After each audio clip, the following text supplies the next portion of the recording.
História dessa poesia é a seguinte, né? Eu escrevia muita coisa assim concreta, né?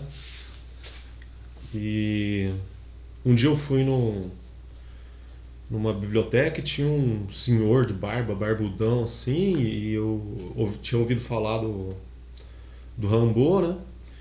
E assim, eu sempre fui de família pobre, pessoas assim humildes e simples, que é o maior orgulho da minha vida, assim, a simplicidade dos meus pais, que eu ganhei deles, foi, acho que considero o maior presente que eu já tive na vida, né?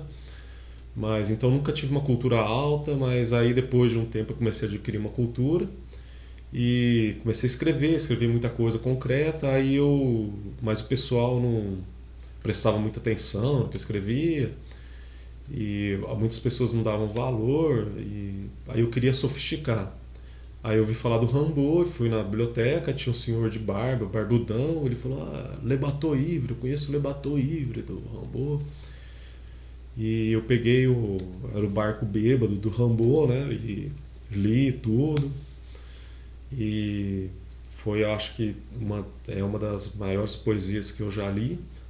E eu tava escrevendo muita coisa, queria sofisticar, né. Aí escrevi o livro lá que não deu certo. E só que nesse livro tinha essa poesia que eu considero assim boa para mim, né, que eu tenho orgulho de ter escrito. E aí veio a crítica lá de um amigo meu, um grande intelectual, falando que era metafísica lírica, né, o que é um insulto muito grande, né, pro nosso meio, né. Eu conheci um cara que e a maioria das pessoas nunca notaram, né, que nessa poesia assim que estava a maioria das coisas que eu penso, assim, né, muito do meu estudo, sou formado em história, e só uma pessoa notou. E ele chegou um dia para mim e falou: esse o negócio teu tá aqui nessa poesia, que esse que é o teu lance. E eu conheci essa pessoa, esse cara era de alta classe, né, de alta cultura, assim. E vamos dizer assim que nas altas rodas, né, a moral não é exatamente a mesma, né, das famílias simples, né? E um dia esse cara me botou no carro e me levou para um lugar. Quando eu vi, a gente estava na porta de um prostíbulo de luxo.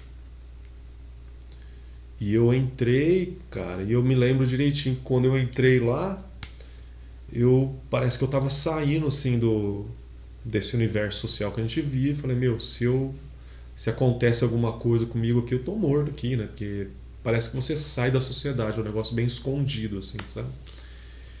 E eu me lembro que eu sentei lá e comecei a conversar com uma prostituta e elas eram muito bonitas, era um negócio muito luxuoso.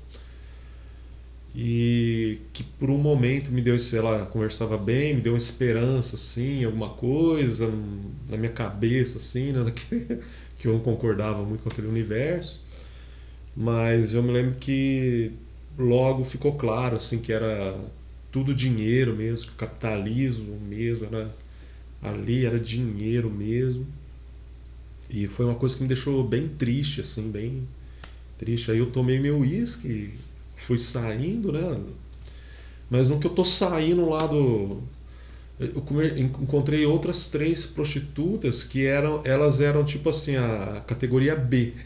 Entendeu? Tinha as muito, muito gata, muito bonita, que eram muito caras, e o programa com elas, e existia essas outras que elas ficavam assim meio à margem, sabe? E eu parei ali, cara, e comecei a conversar com elas, né? E elas não eram padrão de beleza, elas eram mais gordas, elas não eram de um padrão europeu, branquinha, bonitinha, loirinha, elas eram mulatas, né? Enfim, elas eram pessoas sofridas, estigmatizadas pela vida, que não atendiam ao padrão de beleza, mas estavam ali.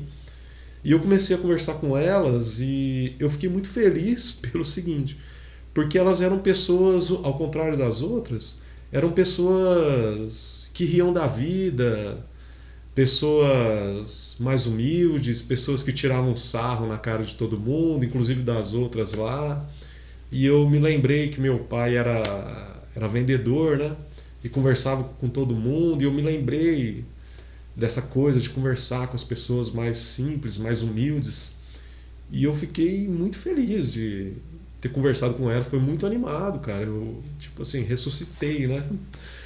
E eu fiz uma determinada coisa nesse embalo, sabe?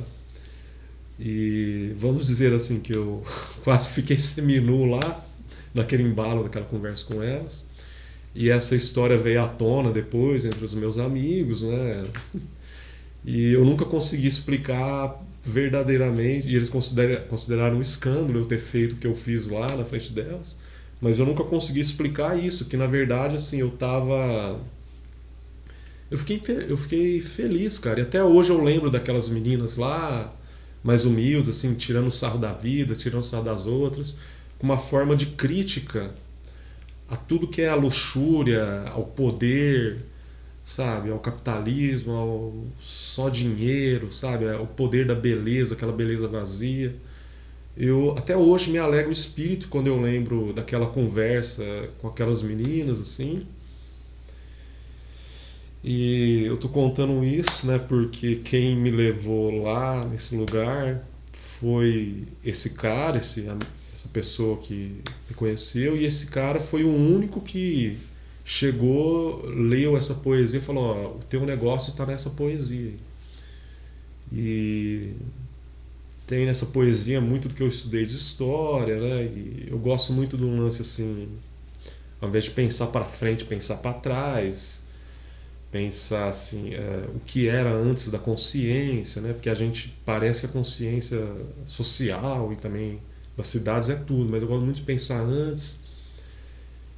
E eu me imaginava assim nessa poesia, eu me imaginava dentro de um cérebro assim que eu estava vendo raios assim de pensamentos, e que esses pensamentos fossem flashes de uma consciência, mas que por trás desses pensamentos existia uma outra coisa, né, que a gente é no fundo, né?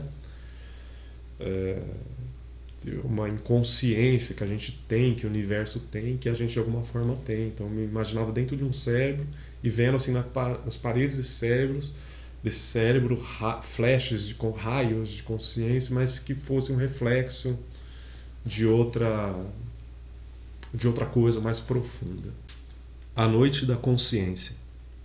Um cão selvagem corre por minhas veias. Não é daqui, mas de outros tempos. Vaga pelos milênios perdidos em meus sonhos. Salta tantas montanhas e cruza tantos desertos quanto a lua pode ver de seu silêncio.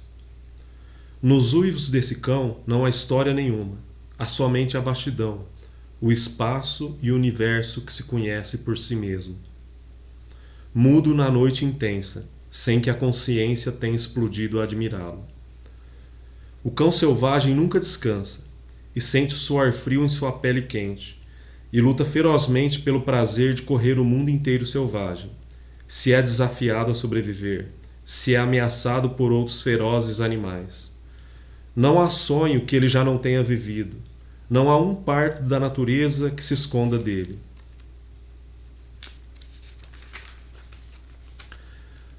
Não há luta que não tenha travado, não há território inabitado que ele não conheça. Não há noite que se livre de seu ganido distante. Não há ar glacial ou equatorial que não tenha sido respirado por seus pulmões ofegantes. Um cão selvagem corre por minhas veias. Ele é de outros tempos. E não é violento nem maldoso, porque em seu tempo não existe a maldade. Não é caridoso ou subserviente, porque em seu tempo só há seres selvagens como ele. Ninguém sabe de onde ele veio, ou se um dia irá de minha profundidade. Ele sempre existiu e nunca morrerá. Admirará a lua virgem de qualquer olhar humano, de cima de um monte sagrado. Conhecerá os raios de sol que nunca tocaram um só pensamento. Uivará forte procurando sua companheira selvagem, porque é sua natureza. Não existem dúvidas nem certezas por seus caminhos. Só existe a terra virgem e aberta a seus passos, e a liberdade de não haver nenhum caminho. Certa vez ele viu uma fogueira em volta da qual homens das pedras cismavam, despreocupados do ontem e do amanhã. Entreolhavam-se tão quietos quanto pode ser a pureza e a inocência da natureza. E o cão selvagem correu em direção a eles, e ao tocá-los, mergulhou na história humana, e nada lhe foi olvidado. E quase cego pelo que viu, e ansioso, ofegante, extenuado, encontrou outra fogueira e outros homens ao redor dela. Correu desesperadamente ao seu encontro, e pôde retornar a seu tempo, onde não há tempo nenhum, e salta de uma montanha a outra, forte, e cruza os desertos, e é tão livre porque desconhece o que seja uma prisão. Numa feita, experimentou o descanso, dormindo num campo de mato orvalhado pela madrugada. Foi a única vez que eu quase o vi, quando perdi a consciência de mim e de tudo ao redor. Mas me transformei nele e pude vagar pela sua noite desconhecida. E percorri as veias de um homem sem ser um homem. Vi explosões de pensamentos e memórias no horizonte, sem saber o que significasse isso. E corri livremente, sem nenhum cansaço. Às vezes, quase o vejo.